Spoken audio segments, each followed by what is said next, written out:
everybody can stand up.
Thank you very much.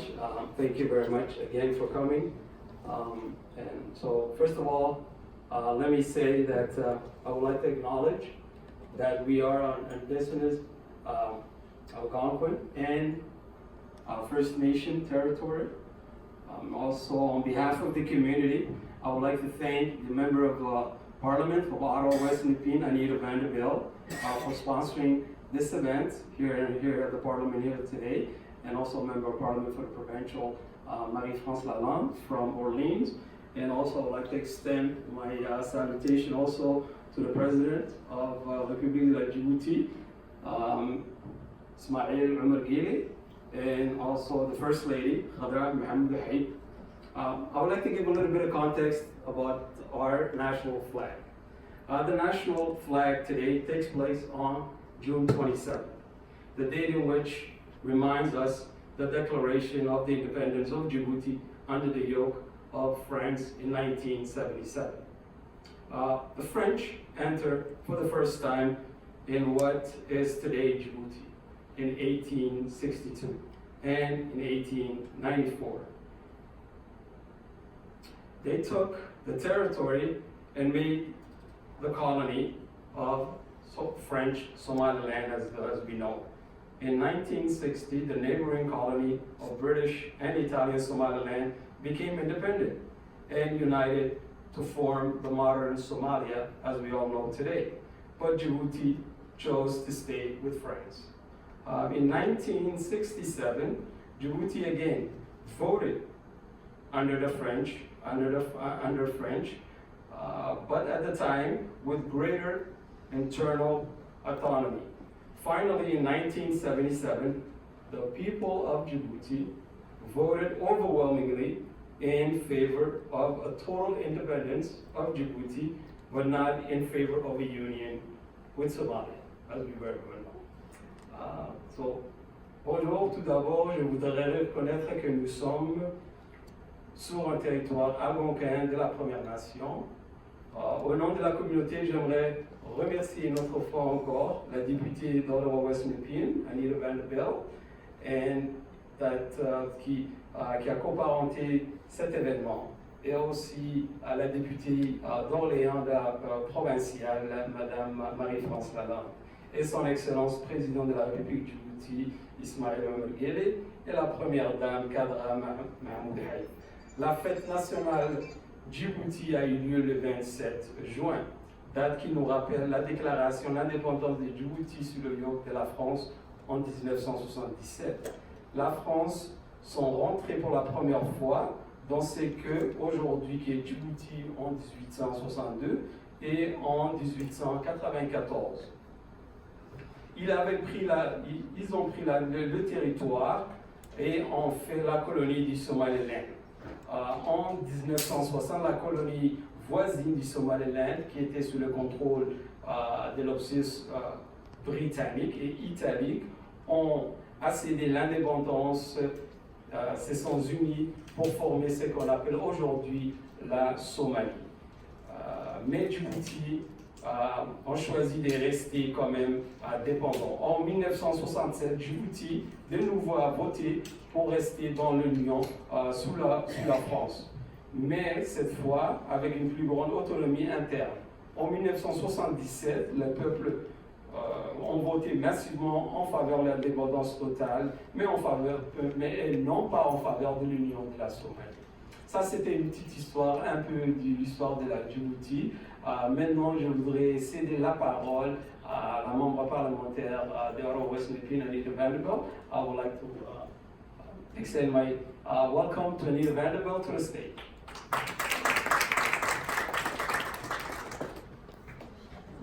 Merci beaucoup, bienvenue tout le monde. Je suis très heureuse d'être parmi vous aujourd'hui.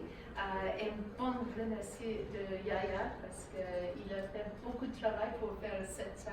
cet événement aujourd'hui. I'm very happy to be here today. I believe this is the first ever celebration of Djibouti National Flag Day on Parliament Hill. And it is wonderful to be able to be the parliamentary host of having this event, which hopefully will become an annual event where we can bring more people and celebrate. And a big thank you to Yaya, who is the driving force behind making sure that this historic occasion is happening here in Parliament.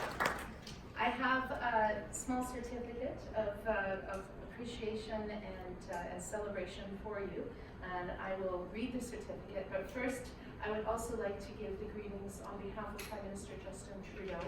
As you know, Parliament is no longer sitting as of Thursdays, so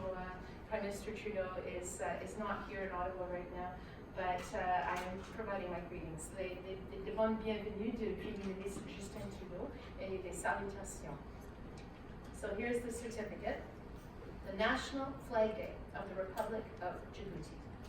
It is an honor for me to extend greetings to everyone gathered here today on Parliament Hill to mark this year's anniversary of the National Flag Day of the Republic of Djibouti, which will take place on June the 27th, 2019. Aujourd'hui, les Canadiens d'origine djiboutienne se joignent aux Djiboutiens de partout dans le monde pour commémorer l'accession à l'indépendance de Djibouti en 1977. Nous pouvons tous être fiers des contributions que les Canadiens d'origine djiboutienne ont fait à ce pays. Cette célébration témoigne de la force que notre pays tire de la diversité culturelle et de nos aspirations à bâtir un monde meilleur. Je vous souhaite une journée des plus plaisants et mémorables. Please accept my best wishes for an enjoyable and memorable day. And I would like to present this today to Yaya. And please accept my sincere congratulations on behalf of Parliament to those of the Djibouti.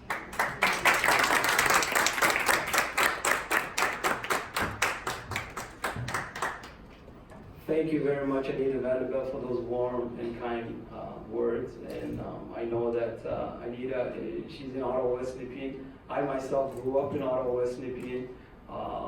so I know exactly what kind of member of parliament she is and how people in Ottawa-West Nepean 100% support her, I would say, in the upcoming federal election. Merci beaucoup encore, Anita Vanderbilt. So now, I would like to extend my welcome to Marie-France Lalande, membre parlementaire députée d'Orléans provincial. Welcome Marie-France Lalande.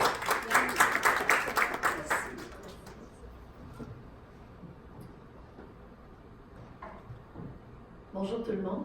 Good afternoon everyone. It's a real pleasure. C'est vraiment un plaisir pour moi d'être avec vous. I do not bring greeting, unfortunately, from the Premier of Ontario, but I bring greeting on behalf of all parliamentarians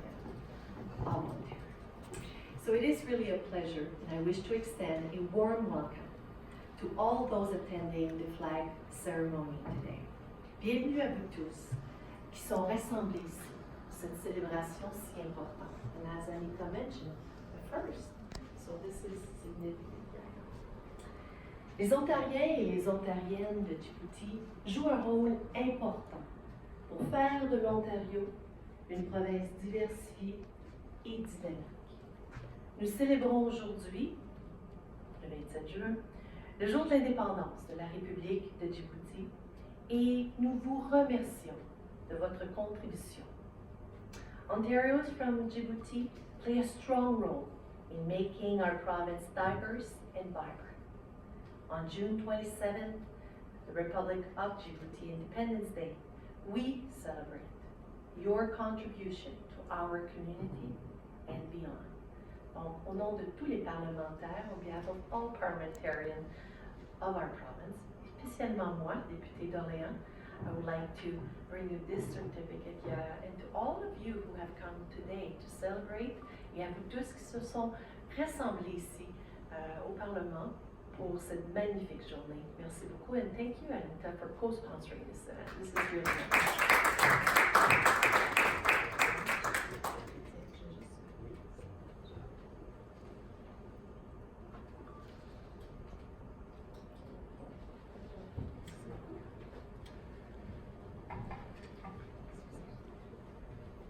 Encore une fois, merci beaucoup Marie-France Lalonde, la députée parlementaire provinciale d'Orléans, qui est formellement présentement candidate pour nomination fédérale pour le comté d'Orléans. Encore merci beaucoup Marie-France, puis merci pour les compliments. So, I would like to conclude by saying to all the community members here gathered today, all these certificates, the National Flag Day, and everything else is for the community, it's for you guys. Well done. Thank you all for coming. Et puis, merci beaucoup à la communauté djiboutienne ici à Ottawa. Même si c'est la première fois, quand même, ça va pas être la dernière fois. Puis nous allons continuer à célébrer notre fête nationale ici même au Parlement, colline parlementaire, avec tout le monde. Encore merci beaucoup à Anita, puis Marie-France, puis toute la communauté de la communauté qui était venue. Puis tous les certificats, c'est pour la communauté, c'est pour vous. Puis merci encore. Puis Hello everyone, my name is Marie-France Lalonde. I'm the MPP, the Member of Provincial Parliament for Orléans. It's really a pleasure for me to be here to celebrate the first annual Djibouti Independence Day. We are raising our flag June 27. It was a pleasure to be among our community to congratulate on this very historic event. I'm also going to share news with you. I am running for the nomination for the Federal Liberal in Orléans. So I'm currently seeking the nomination and certainly would like your support. If you're interested, since we're here today, mflalonde.com, please reach out. But certainly today it's also about all of us coming together and celebrating Independence Day in Djibouti. Merci. ورحمة الله تعالى وبركاته داوداشة قيمها قدرين تمدن ساتوس كهود نوصل مركز يوروباهينتها مقالة أوتوا سيكس يعيق استوديو أهرمتها ما تنقصون هاي مقالة أوتوا برمان كدل كندا لغة ليكويا لمقالة أوتوا برمان هيل وما تلوق قبته حفلة رنتي لوسو دويني يومين تقميل جها يقال يقوى جمهورية دلك جيبوتي ورنتي صدح شنقة هرستولاد البلدقية 27 جون 2019 كلابد أكون استقالة طبعا كالصونة قشدي حرية دلك جيبوتي oo ku beegan 27 bishan ku jirnay June runtii sida daawanaysan markaysan bar MPA ka tirsan baarlamaanka dalka Canada ayaa ka soo qayb galay garabkayga bidixaatan waxa taagan Cabdiraxmaan Kaahin oo wada garanaysan in badan runtii isagu ahaana shakhsigii u cararay baarlamaanka runtiina si wanaag hase ahaatee wali hamigiisa kama tagin waa uu ku rajayn mar kale inuu ordo runtii waa nin shakhsiyaadka iyo ku takhasusay soo qoysaska iyo arrimaha khilaafyada dhex yimaada loo xaliyo community Djibouti runtii qayb laxaad la qaato caawinteeda iyo runtii kolba dhalinyaradu waxa u baahdaan iyo dhalinyarada jaalasha ku jiraba Cabdiraxmaan maanta waxaad ka soo qayb gashay dabaaldegii xuska sanad guuradii Djibouti oo aan joogno baarlamaan hilka ka wara dareenkaaga walaal bamaadsan markuu horeysay Maxamed inaad maxaa chance-kaasi saan isku micnayo dareenkaagu waxa weeye dadka walaalahay ee Canada jooga iyo magaalada Ottawa jooga iyo dibadahaba iyo Djibouti-ba ayaan la qaybsanayaa farxadda ay ku farxayaan waqtigii calanka ay qaateen dareenkaagu waa dareen farxad leh waa dareen maxaan ku raahdaa aad u dareemaya dadkeenu waxay ku nool yihiin ama maanta ku sugan yihiin waa run oo cid walba ma dhereegsana dad gaajoonayaa jira dad dhibaataysan baa jira dareenkaygu waxa weeyaan in muxuu ahaa aan marnaba aan iloobin dadka danyarta ah dadka dhibaataysan dadka gaajoonaya in muxuu ahaa aan rajadeena aan kordhino waayo dhalinyarta maanta xaggan ka hor aan su-aalinka weydiinayay waa dhalinyar moogta xaggan ku dhalatay oo maanta iyo inanka qabaqaabanaya meesha uu yaxya ka mid yahay isagoo ka timan jiro xaggan ka yimid marka mar walba ma ahayn in rajada la beelo waqtiyo badan baa soo socda wanaagsan hadda waxaa la sheegayaa 2030 iyo 2050 Afrika inay noqon doonto dhaqaale ahaan adduunka dadka ugu horeeya number ahaana kuwa ugu badan afartii qofba Afrika ka yimid marka Afrika waa future-ka weeyaan Djibouti waxay ka mid tahay Afrika marka halkan waxaan u nimanaa anagu inaan wax barano inaan muxuu nolosheeda aan dhisno laakiin markaan de wixii aan doonayaan ka helnay in la ilooba maahin wadankan ka nimanay sidaas baan halkan maanta aan uga soo qayb galay dadka walaalahay inaan la shargareeyo farxadda maanta farxadda wanaagsan dad badan waxay isweydiinayaan Cabdiraxmaan wali rajada ma ka baaday inaad mar dambe u cararto baarlamaanka ama MP aad noqoto wararkaas ma ku jirtaa maxamed su'aashaas aad iyo aad baan ugu faraxsanahay weydiisid rajada ugu jirtaa in magadan kula hadlayo waxaan wala hadlaynay xildhibaan xaafadda Orleans intii meesha ka soo joogtay Marie France Lalonde waa run hadda isbedel baa soo socda dawladda dhexe liberalka waa tii laga badiyay imiga maxaan ku leeyahay muddo sanad ku sugan saddex sanadood soo soctay isku diyaarinayaan sidii ay u qabsan lahaayeen xukunka dawladda dhexe hadda anigu waxaan ka mid ahay sida markii hore aan u mid lahaa xusbiga liberalka ee federaalka aan rajeynaya maanta halkan aan joogay inaan office-kaygu noqdo laakiin waadinkii hore u ogaa sida wax u dhaceen marka waxaan ku tala jiraa duulaha dhawaan inaan ka qayb galo tartanka ka dhici doona xaafaddan ka soo sharaxay doorkii hore Ottawa Vanier ay ka tagtay gabadhii maxaan ku raahdaa Nathalie de Rosier oo hadda meesheedii ay furan tahay aniguna aan ka mid ahay dadka u tartamaya marka rajadii way jirtaa mana beelin insha Allah wixii ilaahay qoray baan qaadanaa waa wanaagsan ugu dambeyntii Cabdiraxmaan dad fara badan oo jaalida dalka Jamhuuriyadda Djibouti ee ku sugan Canada iyo dhammaan caalamka waa ku daawanaya maxaad kaga tagi lahayd maalintan milgaha ee la soo noqoshada xorriyadda dalka Djibouti 27 Juun inaad ilowdaan ma ahin dadaalkii aabayaasheen hooyaasheen ee dooyinkeen iyo habaryaraheenba ay soo sameeyeen inaad u duceysaan intii dhimatay inaad u duceysaan intii noolna inaad iyagana aad u duceysaan inaad muxuu ahaa dadaalkoogii aad waxba ka soo qaadin dhalinyarta cusub maanta jirta ee 30 jirka ee wadanku waqtigu dhashay waqtigu calanka la qaatay aan jirin laakiin nasiib dar maanta waxa taariikh waxba kama garanayaan marka waxaan oran lahaa buug baan soo saaranaa haddaan turjunay af Soomaali lagu qoray laga joogo 10 sanadood ka hor buuggaas u soo baxay 2009kii buugga magaciisa waxa la yiraahdaa Manaxe af Soomaali ku yaa lagu soo qoray waxaana qoray odaga abahay oo markaa ka mid ahaa Maxamed Xarbi dadkii la soo halgamay ee aad ugu dhawaa buuggaas wuxuu ka hadlayaa dad far badan oo qaarkood la iloobay qaarkoodna aan la garanayn cid walba reer Djibouti cid ku dhex jirta amba adoorkooda amba abtigoodba amba edadood ayuu buugga ka dhaxal doona waxaan maanta u sheegayaa buuggii inaan turjunay aan Faransiis ku soo saarnay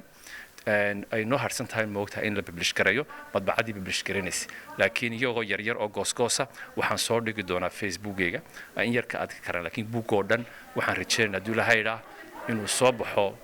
dhawaan waa wanaagsan Cabdiraxmaan ugu dambeynta haddaan kula bal halkan cid ka salaam munaasabadan aawadeed yaa salaami lahayd walaal halkan waxaan salaami lahaa dadka walaalahay ee reer Djibouti meeshay joogaanba magaaladan nala jooga iyo wadankan iyo adduunka meel walba waxaan salaamayaa dadka reer Djibouti ee Djibouti jooga cid walba salaam wanaagsan jacayl kalgacayl waxaan ni rajeynayaa maxaan ku raahdaa nabadgelyo iyo maxaan ku raahdaa waji furan waa wanaagsan daawadalkaas waxa Cabdiraxmaan Kaahin oo isagoo baarlamaanka ka soo qayb galay xafladda lagu dabaaldegay xuska sanad gudaha dalka Djibouti aad iyo aad baan mar kale waxaan jecelahay inaan ku soo dhaweeyo nuso community-ga Suudaanis ka tirsan oo isna xafladda yimid inuu isna bal dareenkiisa ka dhiibto oo isagoo English ku hadli doona ayaan jecelahay isagana inaan bal hal mar aan dhahdo dareenka ka dhiibo. You very much to be here this afternoon to support the Djibouti Independent Day, the Flag Day in Parliament Hill. It's a great achieved days that we as a community, as a friends of Djibouti, we are happy that to celebrate the Djibouti Day today. It is a great day that also we see that is good for Djiboutian community here in Ottawa to celebrate the National Day here in Ottawa. And we also hope that community been connected with their home country, which is Djibouti, and they are here. That's a great achievement that people are not forgotten, and we also try to help the whole community here in order to not to forget where they come from, but also to continue remember where they come from. I have also to remember that it is very important that to celebrate for your national day, and also it is very important also that bring the community in connections to celebrate together, talk together, communicate together, do everything what is concerning them in the country. So I'm very happy that to be invited by Yahya Mahmoud, the president of the Djiboutian community in Ottawa, to be a part of this celebration National Day in Parliament Hill in Ottawa, Canada. Thank you so much, and thank you for inviting me to be a part. As the president of South Sudan community in Ottawa here, we are hoping that July 9 is coming. We're going to be celebrating. Last year we celebrated in the city of Ottawa. We raised the flag of South Sudan in the city. And this year we are going to do the same thing, 1 in the morning in the city hall, where we're going to be inviting all members of the parliament. We're going to be invited also the politicians. We're going to be invited also the communities. We're going to be invited also within South Sudanese community in Ottawa. We're going to be celebrating the Independent Day of South Sudan, July 9. So please try to pass a message that we are going to be celebrate the South Sudan Independent Day in July 9 in Parliament Hill and in the city of Ottawa. These are the things that we are looking also to connect with other communities here in Ottawa to do a best to our community. So please try to pass the message to everybody. In the morning, we're going to be raising the flag of South Sudan in July 9, which is going to be on Monday at 10:30 to 12. And from there, we're gonna be coming in the evening in the Parliament Hill to celebrate with other members of the Parliament, and in order to show that what is the history of South Sudan and what is the Independent Day of South Sudan. Thank you so much for having me. daawadayaal iminkana waxaa garabkayga midig taagan Cabdiraxmaan Cumar oo ku magac dheer degdeg oo soo kamid ah runtii jaaliyada Djibouti ee ku sugan magaaladan Ottawa kolay reer Djiboutina aad bay wada garanayaan markay wajigiisa arkaan Cabdiraxmaan inta aanan gudagilmaanta waxaan joognaa sanad guuradii 24aad ee la soo noqoshadii calankii dalka Djibouti ama jamhuuriyadda Djibouti oo ku beegan 27ka bishan June 2019 oo maanta baarlamaanka magaaladan Ottawa dalka Canada lagu qabtay oo runtii aan ka soo wada qayb galnay bal ka waran marka hore dareenkaaga. wallahi dareenkaygu aad iyo aad buu maanta u fiican yahay waxa aan ka soo qayb galay markii ugu horeysay inta aan Canada joogo ee lagu qabto Parliament Hill 27th of June waa maalin farxad leh, waa maalin farxad aad u weyn leh. walaalkeen Yaxye oo halka nagu soo casuumay maanta oo maad aragtay wax fiican qabtay parliamentary baa joogay. markaasi waa arin fiican sida ay sheegayeen nimankii halka ka hadlayno maanta waa isdaba gali doontaa oo sanadada soo socda way ka sii weynaan doontaa oo dad badan baan magaalada community-ga iskugu yeedhi doonaa. wakaas wallahi maanta waa maalin fiican, waa maalin weyn, wakaas وهاجك عبد الرحمن رنتي وحنود بالدجن حرية دلك الجمهورية جيبوتي تدبيل عتنك تشون كوبيجن لبض كوني سجالة تمنك وصدق عشان نجار صدق كل حفلتنا اللي دقي دونه بل رنتي تدفر بدن أوريج جيبوتي الدهفة هديون كده عليه سكات دعوانية مناسبة أوديت هدي عن كل هذا إتصالان يا سلام له. والله تو مدر جيبوتي ورد سلام لها سلام لها وكله ملك استيا دون كجوجان ومدة جالية الريج جيبوتي يو مدحونها ذلك وطن كجيبوتي إسماعيل عمر قيلي يو مروديسا مرو خضر محمود حيد وكاس وهاجك نقول بنتي محاضر رجينا الشعب كريج جيبوتي كسران دافع دونيده waxaan u rajeynayaa khayr bashbash barwaaqo iyo farxad badan iyo mar kasta ay 27 June tahay in ay adduunka xaflado caynkan oo kala iyo kuwa ka sii qurux badan ba ay ka qabtaan ay dadku saas ugu duubnaadaan nin walba wadankiisa jeclaado oo wadankeena loo foojignaado. wanaagsan aad iyo aad baan kaaga mahad celinayaa Cabdiraxmaan Cumar runtigaas waxa uu Cabdiraxmaan Cumar ku magac dheer digdig oo isagu ka hadlayay xorriyadii la soo noqoshaday xorriyadda luntay dalka Djibouti dib loo soo celiyay 1977 oo maanta ay ku beegan tahay 27 June 2019 oo baarlamaankii joogno dalka Kanada ku yaala magaalada Ottawa waa xafladii Djibouti loo dabaaldegay 3 cisho kadibna kulli xaflad Djibouti soo ugu maqaalaa magaalada Montreal baa lagu qabanayaa oo habeenkaas si weyn iyadana looga ciyaari doonaa toddobaadka ku beegan waa week dambe ama toddobaadka dambe foodan ugu soo haya bal waxaan jecelahay daawadeel inaan isna bal su'aal weydiiyo Yaxye oo isagu runtii xafladan soo qaban qaabiyay runtii maanta halkan suurtagal inay ka dhacdo xafladda dalka Djibouti lagu dabaaldegayo bal waxaan jecelahay inaan dareenkiisa weydiiyo Yaxyan doonayna ku soo dhaweeyo waa Yaxye oo isagu aan jecelahay inaan weydiiyo bal runtii oo xafladan soo qaban qaabiyay intaasoo MP isu keenay intaasoo shacab oo Djibouti isu keenay bal dareenkaaga Yaxye ka hor waa sanad guradii dalka Jamhuuriyadda Djibouti oo ku beegan June 27 2019 oo maanta joogno baarlamaankii dalka Kanada ee ku yaala magaalada Ottawa السلام عليكم ورحمة الله وبركاته ورطة محمد عاديات بأم سنتا والعالكي انت هالكن ما انت نوجد تمدي أنا والعالكي عبد الرحمن السلام يا الشعب كده بابا شعب كري جبوتي on ليه هاي همبليو سنة وناكسن June 27 و 27 juin و 42e indépendance de la République de la Djibouti oo halkan laftigeyga waxaan ka salaamayaa oo aad iyo aad xukunka Djibouti oo madaxweynaha Djibouti de la République de Djibouti Ismaaciil Cumar Geelo iyo marwadiisa Khadra Maxamuud Xayd runtii maxamed oo horta aad iyo aad baa mahadsan tahay halkan maanta waxaan iskugu imanay sidaan u xusno calanka Djibouti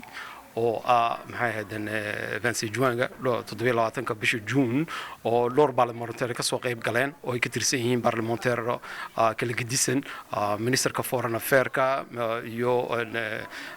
member parlementaire provincial member parlementaire fédéral iyada laftigeega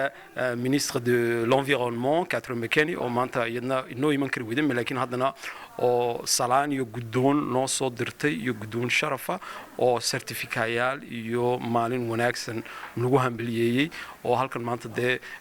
shacabka reer Djibouti magaalada Ottawa ku nool khisahan iyo dalka Canada runtii waxaan maxay ahaydeen u hambalyeynaa 26 juanga oo bisha June soo socota oo hambalyaan leenahay oo insha Allah nadda maxamed runtii walaalkay aan ku tala jirnay inaan sanad kastaba darisamayno eeba ka dhigo hadduu Ilaahay awoodna siiyo aan deesure community-ga Djibouti magaalada Ottawa degan sidaan isku la shaqeynayn sidii wax loo wada qaban lahaa oo runtii haddana loo baahan yahay qacan dadku way joogan Canada waana run weeyaan laakiin haddana waa loo baahan yahay qofku wadankiisa ku xidhnaado oo wadankiisa taageero oo wadankiisa wax u qabto iyo dadka bulshada halkan magaalada Ottawa degan community kastaba way leedahay community association bay leeyihiin consulayaal bay leeyihiin ambassadoriin bay leeyihiin dad halkan u fadhiya bay leeyihiin magaalada joogan oo sida laga warqabaan runtii kolba wixii ka socda meesha iyo dareenkii dadka dhibaatooyinka haysata iyo waxa haya sida loo la xidhiidhaan dhulkoogii hadday fiisa u baahan yihiin hadday wax kale u baahan yihiin iyo hadday intaba in kalaba u baahan yihiin runtii aad iyo aad baa maxamed ageen u mahadsan tahay walaalkay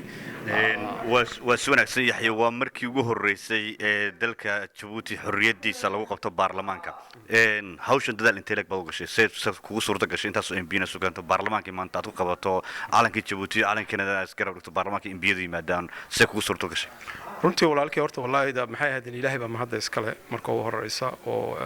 awoodda iyo dhaqdhaqaaqa intaba waxaan isku eegay inaan shacabka magaalada Ottawa degan ee Djibouti community-ga sidaynu laga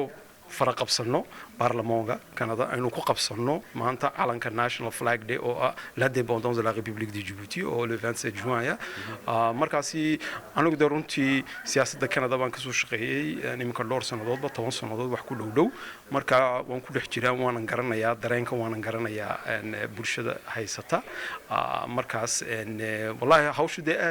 hawshu mayna yareen hawshu waa hawl haddana waxa loo baahan yahay dad wax qabta community-gana way ku garab taagan yihiin walaalayaasha iyo dadka community-ga maanta ka soo qayb galay dumar iyo caruur iyo intaba isku wada jiraan runtii way ka soo qayb galeen si wanaagsan bay laga soo qayb galeen oo ay u hambalyeynayaan xukunkooga waddankooga calankooga inay caruurtooda halkan ku dhashayna inay jecel yihiin inay dhulkoogii ku noqdaan wax ka qabsadaan at the same time halkan runtii hawsha way iska ballaarnayd laakiin haddana alxamdulilah ilahay baa mahadda iskale waa si wanaagsan yaxye runtii dad fara badan oo reer jabuutiya ayaa daafaha dacladiisa dunida kaa daawanaya maxaa aad dadkaasi munaasabadan aawadeed maxaad odhan lahayd waxaan odhan lahaa walaalkii maxamed oo runtii horta hambalyo maalinta bansejuanga lagu qabtay halkan magaalada Ottawa communityga u badan communityga de Ottawa reer Ottawa Ontario Canada iyo dhammaanba shacabka ku nool Djibouti jooga waddankeena Djibouti jooga iyo shacab iyo bulshada adduunka dhammaanba meel kasta ay joogaanba amba Asia ha joogaan amba Canada ha joogaan amba Europe ha joogaan amba dhulkeena ha joogaan Djibouti ha joogaan waxaan leenahay hambalyo isku tiirsanaada wax wala qabsada wax wala jiritaanku ma wax lagu helaa iyo de runtii maxay ahaydeen waxaynu wax isla qabsano insha Allah waa si wanaagsan yaxye ugu dambeynta haddaan ku raaba halkan cid ka salaan munaasabadan aawadeed yaa salaami lahayd horta runtii marka horeysa waxaan salaami lahaa xaaskayga carruurtayda xaaskayga carruurtayda saddexda carruur Sakariye Xamda iyo Ibrahim iyo waxaan salaami lahaa oo kale xaaskayga Edel Yusuf Abdi iyo kale waxaan salaami lahaa hooyaday walkan Khadar Cabdi Cusmaan oo joogtay iyo walaalahay dhammaanba iyo waxaan kaloo salaami lahaa ilmaadeerada oo jooga halka Djibouti Edel Warsame Ismaaciil iyo Ayaan iyo eedaday halka iyadba laftigeyga joogta eedaday Shuul Maxamuud iyo adeerkayeen Yusuf marka dhammaanba waan salaamayaa iyo shacabkii Djibouti oo dhan iyo yada shacabka kale ee reer Soomaaliland ee dhinaca Soomaaliland jooga kulay dadku day isku dhex jiraan halka ilaayo Arabsiyo ilaayo eedaday iyo abareeraha iyo waxaan leeyahay sanaan halkan gudoonka niga soo salaamaya anigoo Yaxya Cabdi Maxamuuda maxamed walaalkay jazakallahu khayr aad iyo aad baa mahadsantahay maanta ka soo qayb gashay xafladan maanta waa si wanaagsan aad iyo aad baan kaaga mahadcelinaya yaxye sidaa wanaagsan waa aqbashay aad iyo aad baan kaaga mahadcelinaya daawadeel waxaan kaas waxa weeye yaxye qabqaabadii xafladan Djibouti 37 June 2019 maanta baarlamaanka lagu qabtay kullay dhawaan hadii la yiraahdo waxa lagu xaflad baa lagu dhigi doonaa Montreal waxaan jecelnahay inaan iyadan la soo gudbin doono waxaan iga tagayaa gabagabadii iyo gunaanadkii waa aniga Maxamed Axmed dabaridkii diintii waxaan leeyahay isma dhaafno isma qaldan wax salaam mar walba ku xidhno wixii studio iyo CKC iyo sidoo socota wixii ka socda dalka Canada iyo guud ahaan ummadda Soomaaliyeed baan anagu had iyo jeer goob kasta iyo marxalad kasta la wadaagaanba waxaan leeyahay assalaamu calaykum waraxmatullaahi wabarakaatuh